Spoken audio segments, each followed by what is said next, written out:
would you call it maybe democratization of knowledge slash engineering tools? Because at the end of the day, an engineer has to use the tool, right? He's the domain expert. He has to deal with all the data. So it's kind of a bit of a tricky thing if you're in a company and you have to go to the data scientist, ask him, hey, can you build me this thing with Python and build a data analysis, I don't know, Jupyter Notebook. So how do you see that personally in terms of democratization of knowledge and tools? I think that's such an important question. Thank you for asking, because that's pretty much what Jan and I work on all the time, is exactly this, where, there's such a body of knowledge. I mean, there have been 45 years of mathematics and engineering and scientific experts like contributing to MATLAB, right? Like file exchange existed before GitHub, right? Like there was this notion of sharing knowledge long ago. People use this in courses, they provide their code and everything. And every day it actually gets easier and easier to have these things be able to run easily without having, access to crazy hardware or weird licenses or whatever, like lots of money.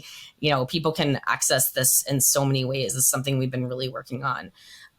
So I think also, as of 2014, we were integrating with Python. So of course, we've been integrating with C since day one, probably, and Java for a long time. So I think this is also something people kind of think that like MATLAB versus Python. We're like, nah, yeah, whatever. We should Python. If you download MATLAB, there's Python in there. Like we've been doing that for a long time, So I think there's just an awareness in the community that you use whatever tools are appropriate for the job. And what do you think? You have a lot more experience in open source.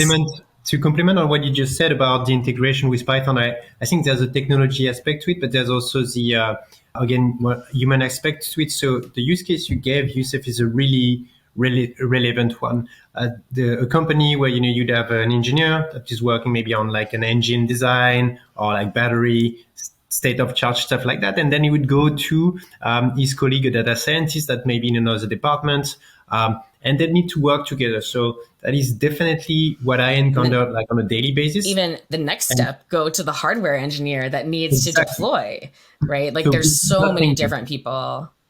There are many different people revolving around those engineered systems, like a car. Cars are now pretty evolved systems. Lawyers. Yeah, exactly. And so you need to accommodate and figure out a way to grow the expertise, taking people from where they are, right? So democratizing aspects of bringing us access to knowledge is something that I'm very sensitive to. Maybe that's also my French heritage.